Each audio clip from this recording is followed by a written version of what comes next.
Thank you. All right. All right. I took a look at a very familiar passage. So for some of us, it's going to be familiar. For some, maybe not. But that's kind of how we roll up in here. But God showed me a new twist on it today. So we're going to be actually over in Mark chapter 2. I know I sent a different message out this morning, but Mark chapter 2. Hey, Tabney.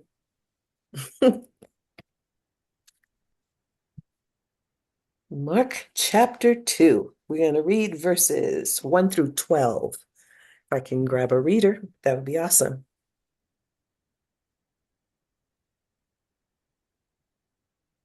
I can read. Thank you.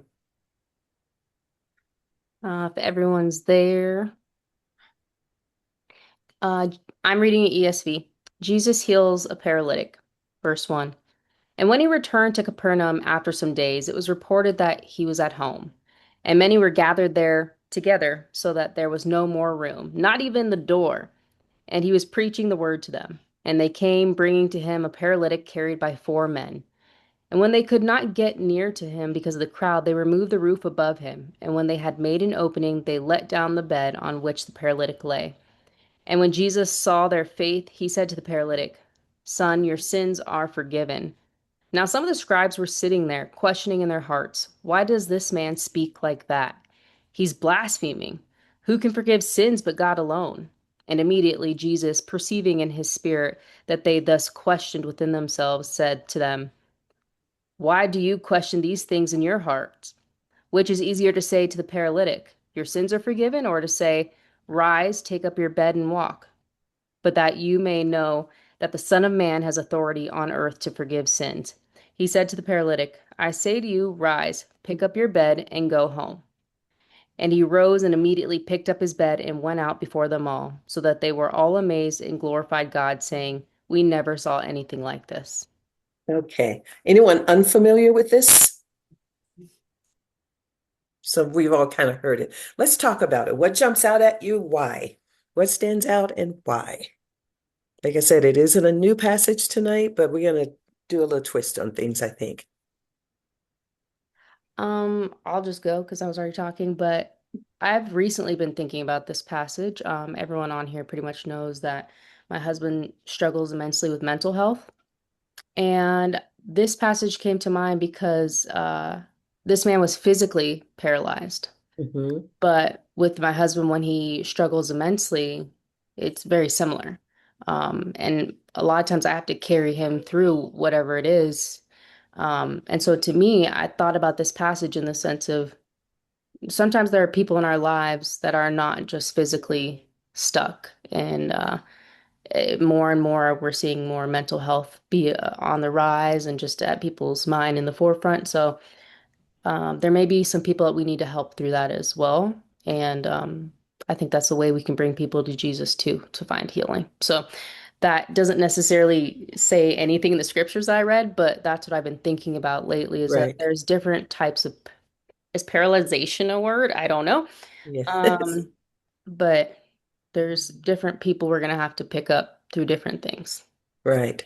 Very good. Thank you. Thank you for sharing that. Awesome. Who else? What hit you? Why? Angel. I always try to think about like the position of everyone watching Hmm. because I try and think about like if I witnessed something like that, would I like how would I react? Would I go around and tell everybody?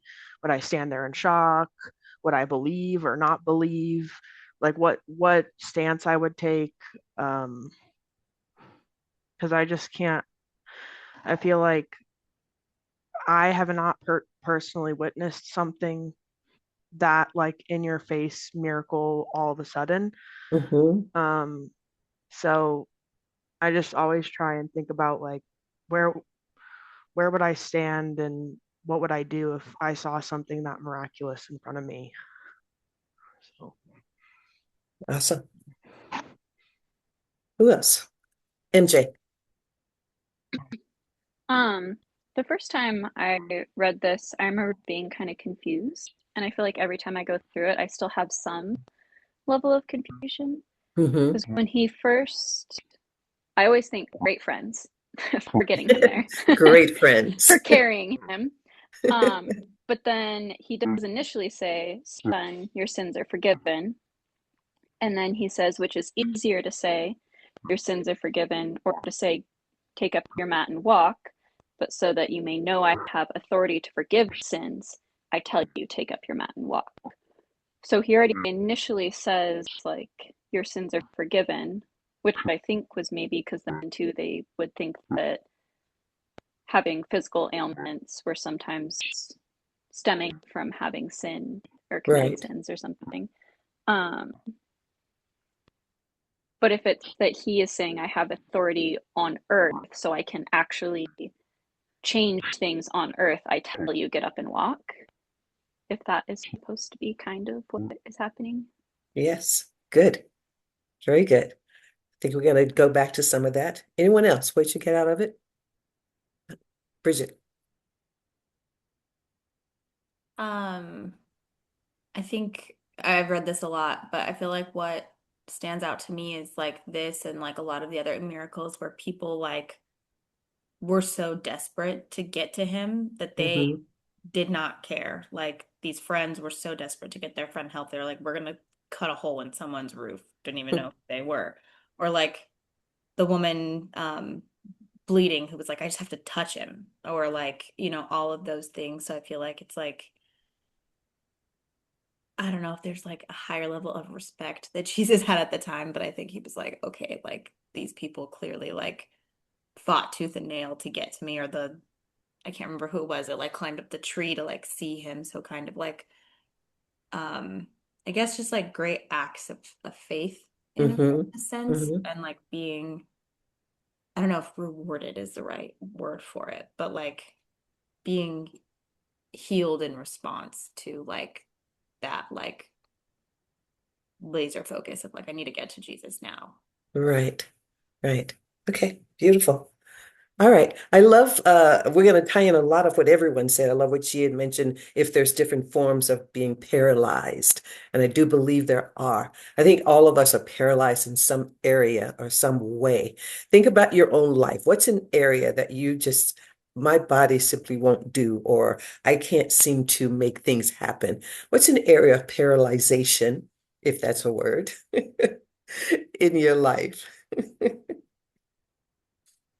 And G, thank you for sharing about your husband. That's a great example. Anyone else? Anything you can think of? MJ.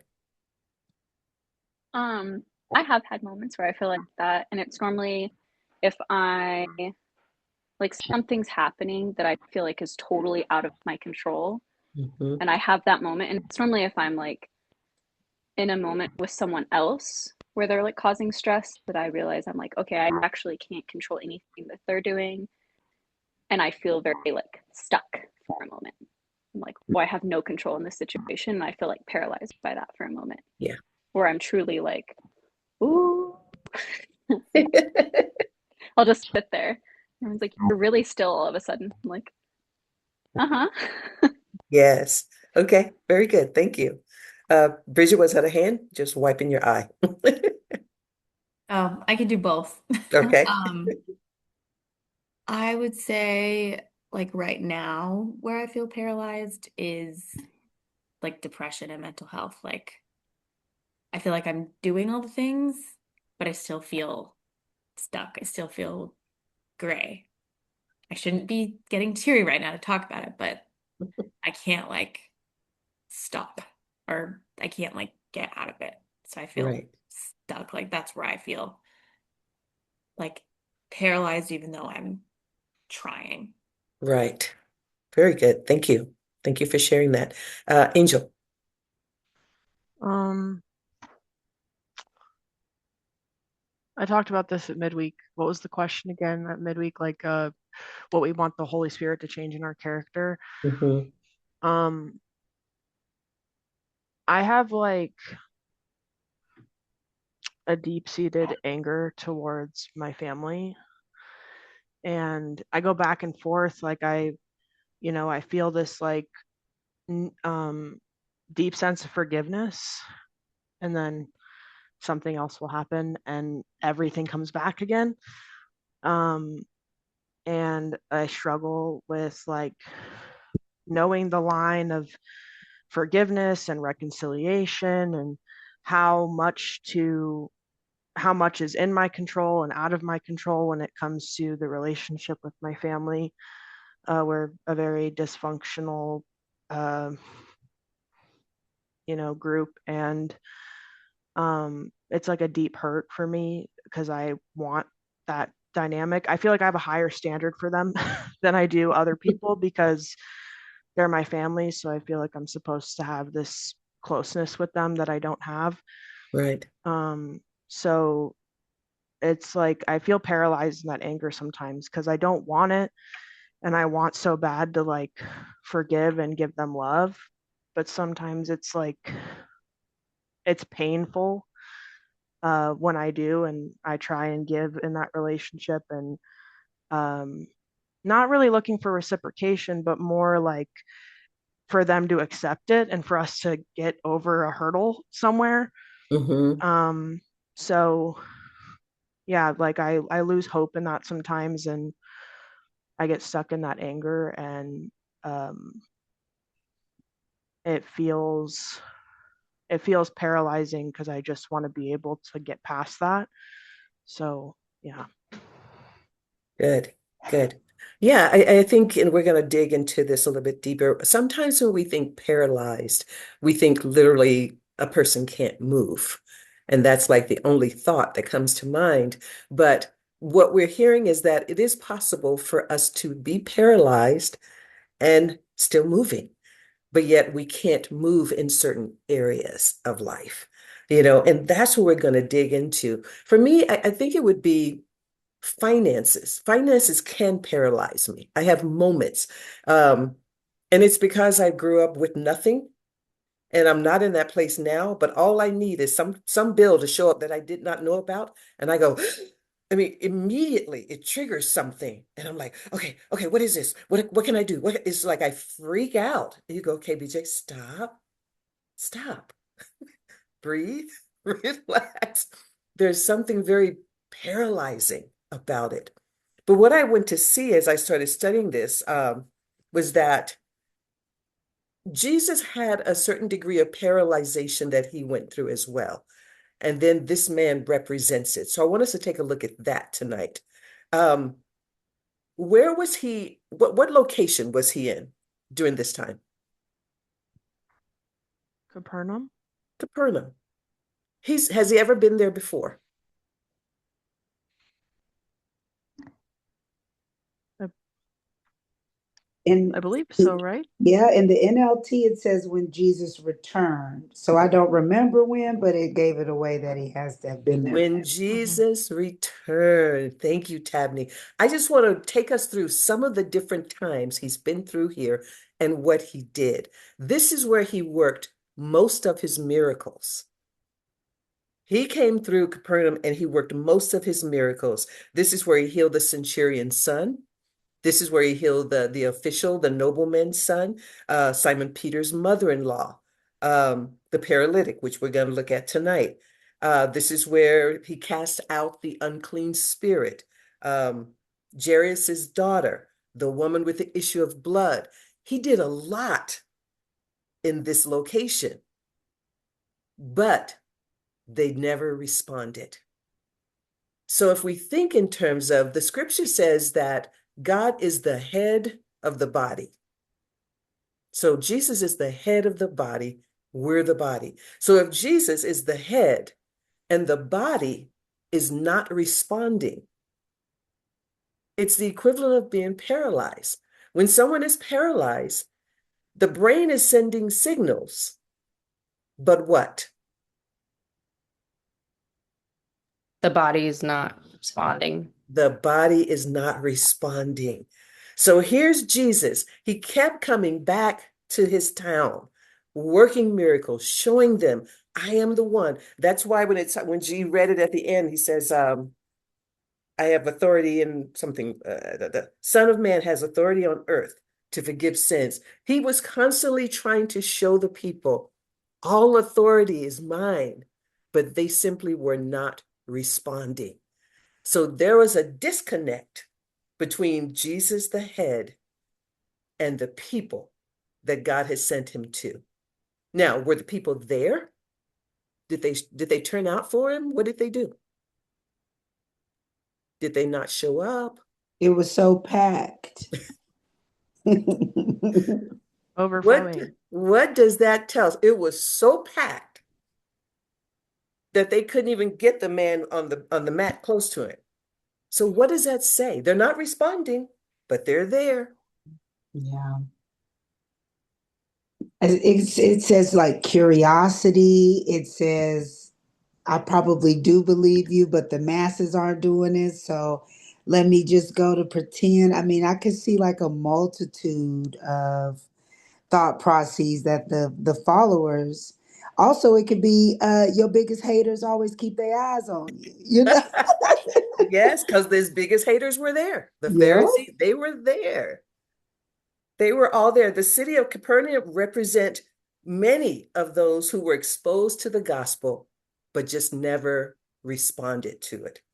Think about our lives. How many times some of it has been us. Some of us, we have friends, we have family members who've been exposed to the gospel all of their lives, but never respond to it. What does that feel like for you or for them when you have friends, family, coworkers, they're around the same thing that you're around, but they could care less, never respond. What's that like for you?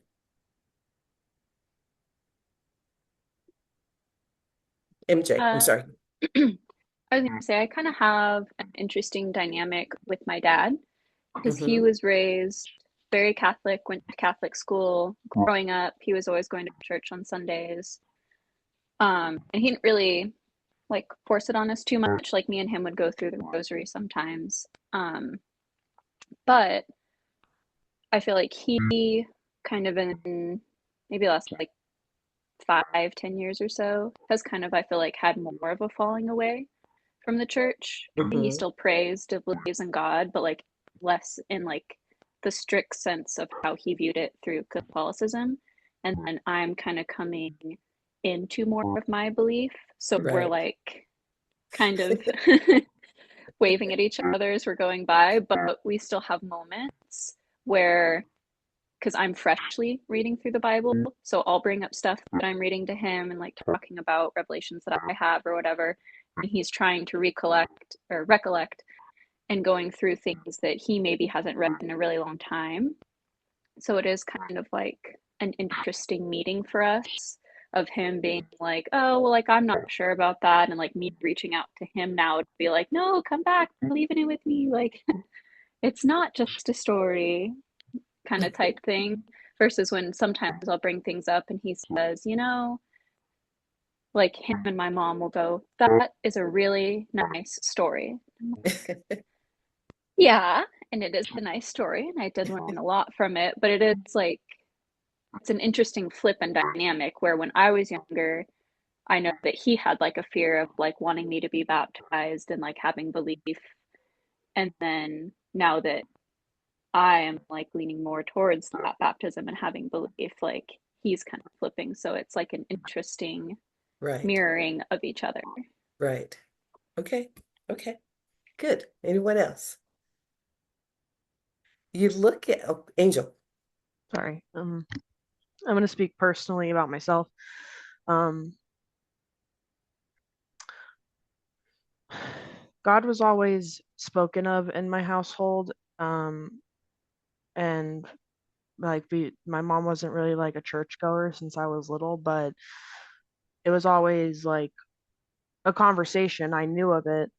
And now like really taking my relationship with God seriously, I look back and I'm like, I can't believe there were like years of time where that God didn't even cross my mind, or like, the desire to even like know anything deeper or to pray. Or I look at times I really struggled and like what a benefit it would have been to have that relationship. And I can't believe there was so much time that it wasn't even a thought, because now Mhm. every day I feel like, even on really busy days where I don't find the time to really dive in the way I want to, it he always crosses my mind to some level. And there was genuinely times like I wouldn't have even thought about it, and if somebody brought it up, I would have been like,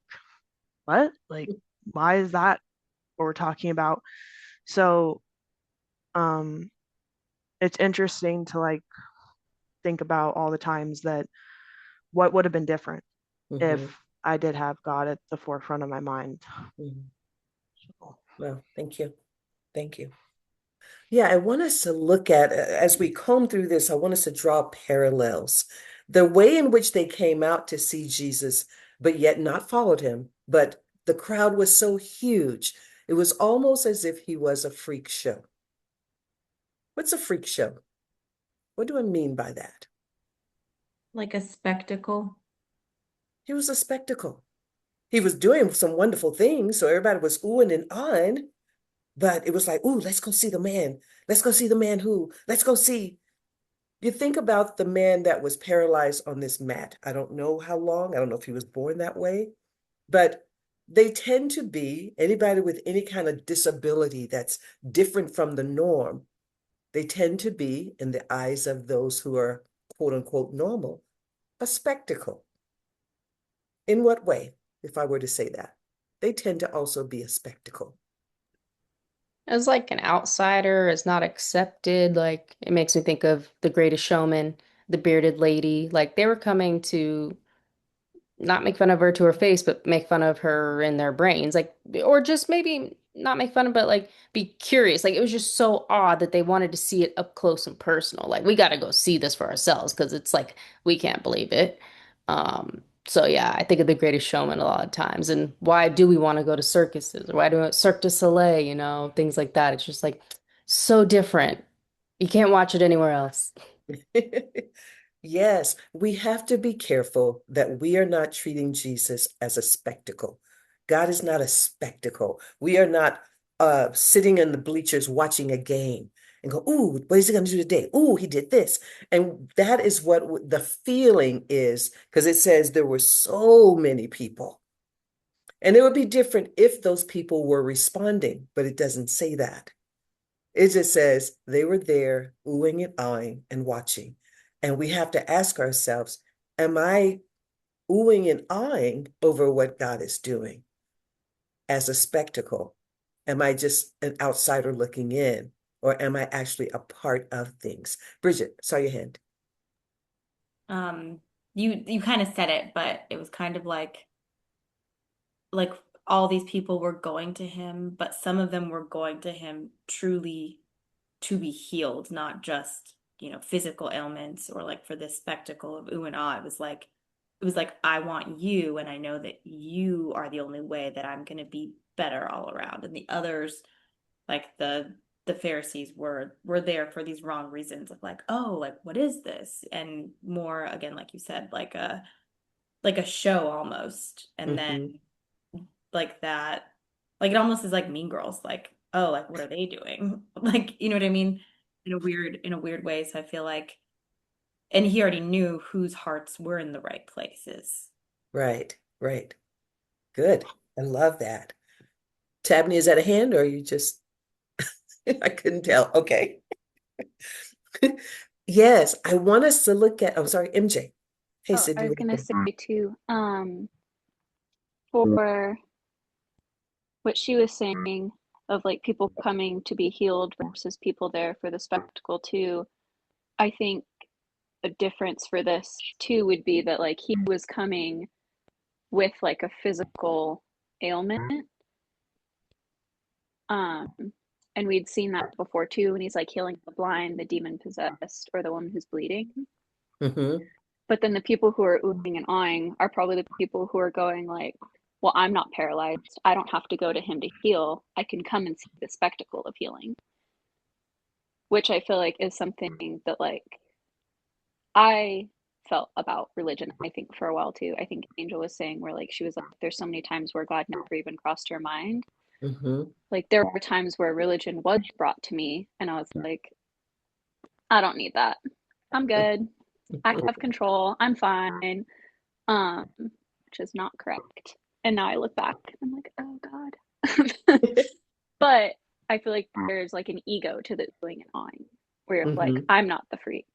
I'm not the one who needs help. I can watch you do that. That's great. You can do that for them. But like, I'm good. Versus when you have that physical ailment, that thing that's like really tormenting these people that they're reaching out for. Versus he died for all of us. We all need him, but Right, they're not identifying it, which is right. what I was not doing. I was not identifying it. I was going through life being like, I'm good.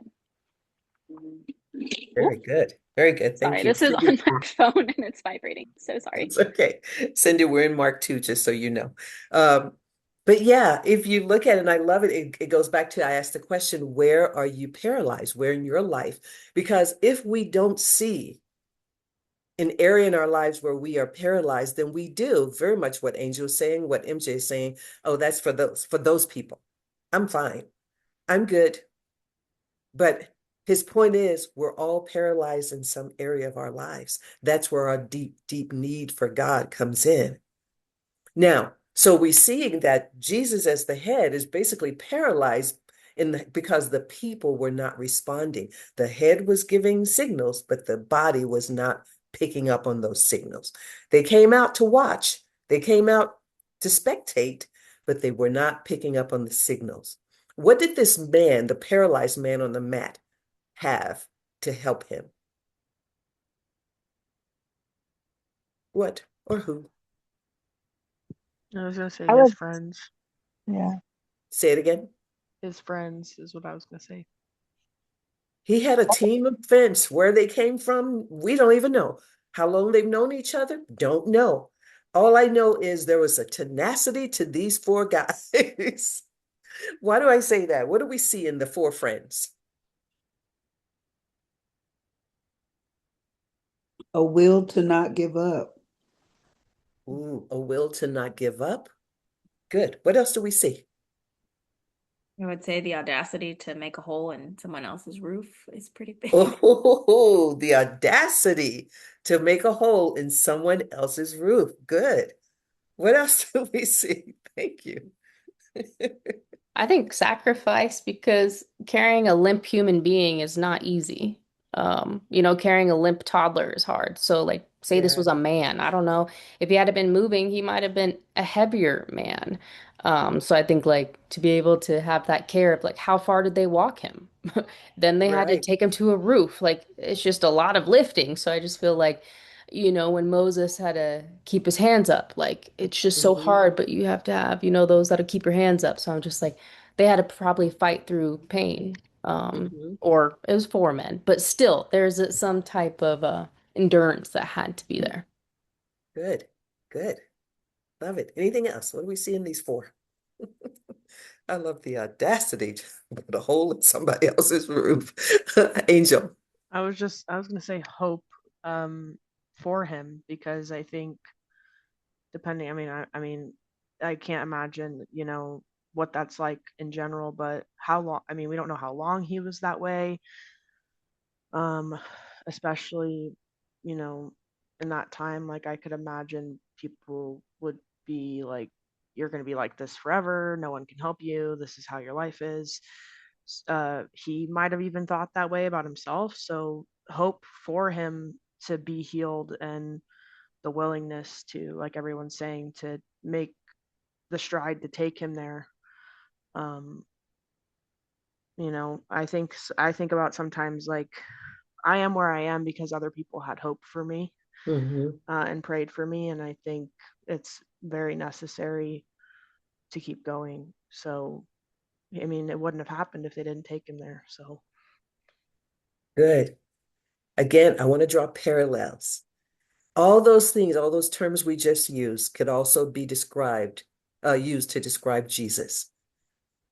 The sacrifice, the audacity to knock a hole in somebody else, the willingness not to give up. hope, all those things.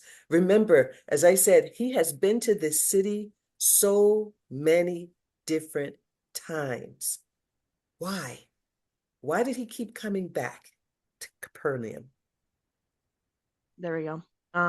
In the NIV, it says the people heard that he had come home.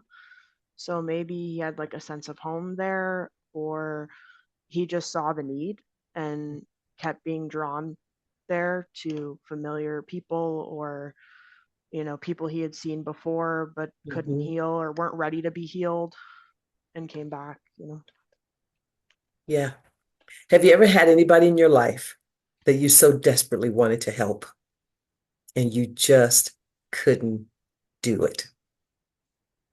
But it didn't stop you. You kept trying, you kept trying, you're probably still trying. And at some point you go, okay, I can only take them so far. But there's something inside of us when we love that deeply, we want them to get it. Jesus kept coming and delivering messages and healing people and healing. He kept coming home because this is home. This is family. This is who I love. And he kept showing up. He healed the centurion's son there, the nobleman's son there, Simon Peter's mother-in-law there, the paralytic. Now we've got him casting out unclean spirit. It was like one thing after the other after the other. Jairus's daughter, the woman with the issue of blood. He's basically saying, what else can I do to get your attention? What else can I do to get you to turn? I don't want to just be a spectator's movie. I don't want you to sit back and watch me and go, oh, that was good. That was good. Do it again. Do it again. Hercules, Hercules, do it again. Sometimes we do that. We sit on the sidelines and we go, ooh, go Jesus. He's like, I don't want go Jesus. I want you to go with me. But I want us to see the parallel. One, that Jesus was paralyzed because of the response or lack thereof, just as the man on the mat was paralyzed. I want us to see the tenacity and the fight that his friends put up for him, because that's the fight that Jesus is putting up for us. How far did they have to go to get this man to Jesus?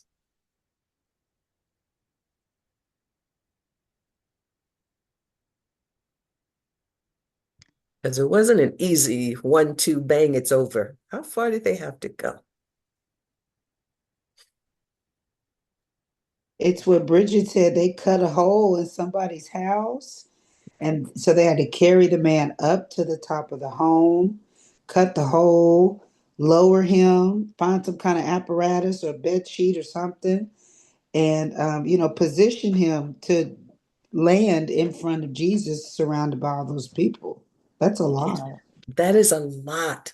It's a story that we're familiar with, so we can read it and go, ooh, that's so, oh, that's so.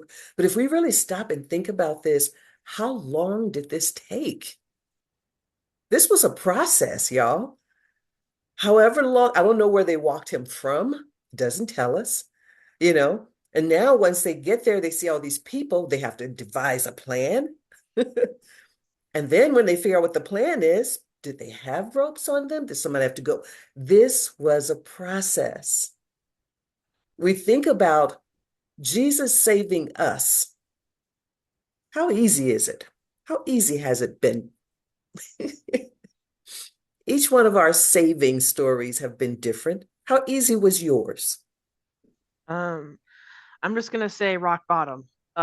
It took uh probably the furthest I was mentally willing to go. um I I don't know why, but I felt like needing to be saved was like a pity thing, and it made me weak. And um, I just, I was determined to like get myself through it. Hmm. And I didn't get myself through anything. I dug myself deeper. So, rock bottom. That's how easy it was. Quote unquote. Okay. Yeah. Thank you. Thank you. Anybody else? How easy was your saving? Not easy at all. It was a potential divorce. It was chronic illness. It was losing my job. I mean, seriously, I was so sick I couldn't even go to work like continuously for a couple weeks at a time. So it was difficult at all, very much so. And it wasn't like it was like Jesus just had to dig me out of such a deep hole that it was, I mean, but he sent the right people at the right time. And then I was receptive, and Yeah. I was ready to be saved, more or Right. less. Then it had meaning for me, kind of like these guys. and I often read this, I went, okay, the crowd's in the house. How do they go up on the roof until somebody, on a podcast shared, well, all the houses had outside stairways that went up to this like patio up on the roof. Oh, God, that's incredible. But Yeah. going up a really steep stairwell, carrying a limp body after Mhm. you probably walked through the streets a couple of miles, and it's not like a gurney. It's like this, just the sheet. Right. Right. So I really admire these guys and their faith. Yes. Yes. Good. Again, I want us to make the parallel. Jesus is those guys carrying us. We were just limp bodies. Limp bodies are not helping you in essence. It's not like they're helping carry their weight or in there. We're just limp bodies. But he wants to save us so badly that he's like, I will carry you. Even if you're not helping to assist, you're not able to assist yourself. I will carry you. So as we admire these guys, I appreciate what Cindy is saying. I want us to also admire the magnitude of the love Jesus has for us, that he was willing to carry us. Oh gosh, there's this movie, it just popped into my head. Hackshaw something. Hack Ridge. The guy, he's a military guy. He goes and he saves, and he's like, Oh, I want to yeah. get, I want to get more. And he kept going back and getting more and going Is back. it Hacksaw Ridge? That's Yeah, it. that's it. Okay, I'm like, I think it's That's all it. three of these together. Yeah. But that's what I just thought about because I envisioned Jesus going, I got to go back and get more. I got to go back and get more. And we're looking at this and realizing just how strenuous this whole process had to be for these four guys. Imagine this for our one guy over and over and over and over again. So for those who were hanging out looking at the spectacle, they were going, whoa, whoa, Jesus healed that one. Oh, he healed that one. He healed that one. But in that crowd, I think MJ mentioned it, there were some who were earnestly seeking him. You had those who were just on the side watching, but then you had those who were like, I want to be saved. I want that. And it was for them that he kept coming back. We look at this scene and you draw the parallel between Jesus and the city that he loved, and these four guys and this man that they loved enough to do this work for. When they finally got him up to the top, cut up the hole in the ceiling, whatever it may have been, what did they do next? Cindy. They made a very strategic move. They lowered him right in front of Jesus. It's amazing that they didn't land right on top of him, but they had to have been really, really careful and physically agile to be able to do that. I Yeah. could picture if they cut a hole in the roof, they had to be standing on probably like a more firm or stone part of the roof line, four Yes. of them parked with your toes kind of gripping the edges while you're trying to keep your balance. So lowering him down, they had to have had some ropes that they tied Mhm. to either ends, and if you're a Boy Scout, you like my husband, you would know which kind of knots could hold on to a piece of fabric, like Right. like you would use on a sailboat, and then lowered him right in front. Yeah, the skill set. What Cindy's talking about, the skill set in order to do that. What was Jesus's mission here on earth? What was his mission? To save us, Yes, and why is he saving us? What does he want to do? What was the purpose for saving us? that we could be with him forever. To bring us home. To bring us home. Where is home? Who's at home? Yes. Tabney, I know you're muted, but I saw your mouth move. I got it. He was bringing us home to God. He was basically the guys strategically putting a hole in the roof and lowering us safely down to home. He wasn't just lowering the guy. They didn't just drop the guy down in there. That's probably what I would have done. I wouldn't have had the strength. I would have, man, I got this far. Phew, good luck, dude. You can get, you got to, the rest is on you. They strategically lowered this man down to basically to the feet of Jesus. Jesus swoops us up. He rescues us one at a time, swoops us up, and then brings us to the feet of God and says, here's home. God, these are the ones who are receptive. There are a lot who were not, but here are the ones who are receptive. I'm bringing them home. Here's Tabney. Here's Bridget. Here's Cindy. Here's Angel. Here's MJ. He's just going through one by one by one. Now, something very interesting happens. I love this. Look in verse 5. Somebody just read verse 5. Just verse 5, please. Bridget. Seeing their faith, Jesus said to the paralyzed man, "My child, your sins are forgiven." Up until now, he has been called out by his condition. He's been the paralyzed man throughout the whole thing. Paralyzed man, paralyzed man, paralyzed man. And then we hear a change. What does he say? What does he call him? MJ. He says son, which reminds me, I think for the bleeding woman too, he calls her daughter. Yes, he does. Why am I pointing that out? What's different? Why is that important? Possession, family, Yeah, intimacy. yeah.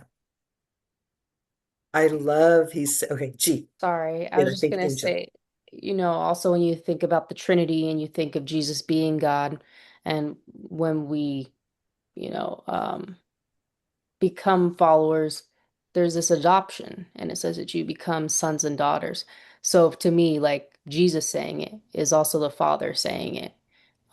And how cool is that moment that for me, that was a big part of my um, reasoning for coming to God was that Mhm. adoption part of it. So I think that's pretty cool just to think about how they are one and the same. And not only Jesus is saying it physically in the flesh, but knowing kind of where you stand also eternally.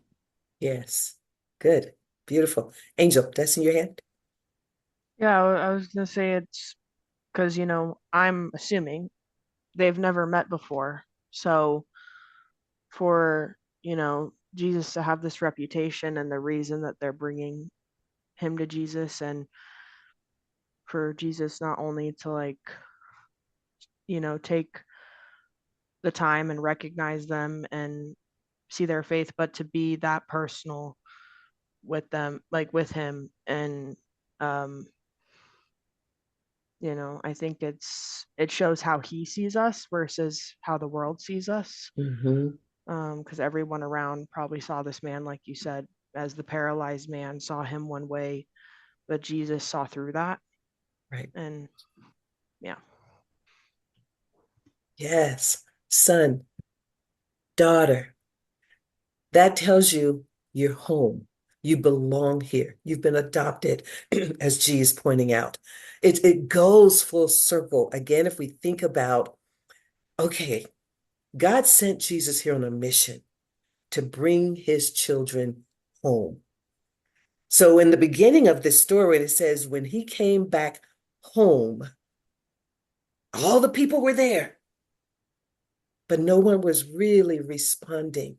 He was basically paralyzed because he wasn't able to give the signal and his body was responding. So we have this great parallel representation of a man physically paralyzed. And I think it's there so we can understand Jesus too understands what it is to be paralyzed. And it's not just physically we can't move, which is how we tend to think about it, but what is it that makes us seize up? Whether it's mental health or financial woes or whatever that makes us seize up, that we do not obey what our brain is actually putting out. And Jesus is saying, I have the tenacity, however, the go get them, that I'm going to go and pull you out. I'm pulling you out, even though you can't help yourself.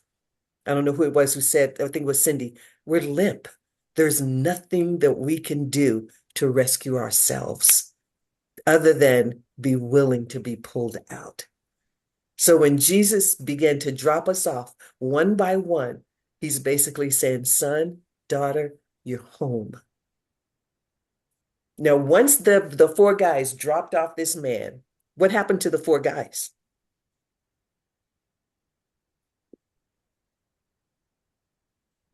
That's a good question. I mean, if they just literally, the last thing in 5 is seeing their faith. So Jesus acknowledges them and Mhm. what it took and their role to get the man in front of them, but then you don't hear anything else about them. Somebody even mentioned there are people who helped us get to faith, helped us get to the feet of Jesus. But after that, he's saying, it is now on you. They disappear from the scene. Their part was done. The people who have been in our lives, who have ushered us to the feet of God, their part is done. They're still loving us. They're still a part of our lives. But he's saying, now it's between you and God. This is where you have to connect. No one else can carry you for the rest of your life. At Mhm. some point, you step beyond your condition because yes, he was paralyzed and he didn't change. He was paralyzed in the beginning, he was paralyzed in the end. His condition didn't change, but his position did. He went from being the paralyzed man to being son or child, I think Bridget's read. Our conditions, we're praying and crying and petitioning so often for God to please change my condition. And he's saying, I may or may not. We look at all the different healings. Some of them he did change, but many of them he did not. But what he did change was their position. Mhm. You are now in the family. You're now a son. You're now a daughter. You're now my child. And us stepping into our position is what changes the trajectory of our lives from this point on. Because as of the flesh, we get so focused on the ailment, on the paralyzing, on the condition, on, Jesus didn't say, hey, you woman, issue of blood, or hey, you paralyzed man, like we call them. He says, hey, son, hey, daughter, my child. He doesn't define us by our conditions, but we do in We do. times too. Yes, we do, and we allow others to do so, and it gets us. And then all of a sudden, even we don't say it, we're thinking it about ourselves. What if we identified ourselves by the position that God has placed on us? If I am truly walking around as Jesus is my big brother, there's a pride that comes with that. I got a lot of brothers in my family, and I always felt like, y'all better, you try to mess with me. You try to mess with me. You're going to have to go through my brother. If Mhm. I really understood that Jesus was my big brother and that God was my father, there's a pride that comes with that. But we've got to claim it. It's already been given. We've already been adopted in, as G said. But we've got to step into it and go, yes, I am. You can call me the paralytic man for the rest of my life if you want to. But what I will call myself is the Son of God. That part is up to us. That's why that last portion is so important because once those four guys disappeared, It was all about the paralytic men and Jesus. How are you going to accept this? Cindy. Sorry. I was just thinking that somehow I looked up that word friend in the Greek interlinear, and it's translated anthropos, which means human being. So we're created in God's image. And there must have been some, because I don't see the Greek, some indication of like a term of endearment. Mhm. And so why they translated it as Jesus saying friend, although they don't use the word friend. That's a different Greek word, which is interesting. But it's just between Jesus and him, and Jesus establishes this this connection, this intimacy. I see you.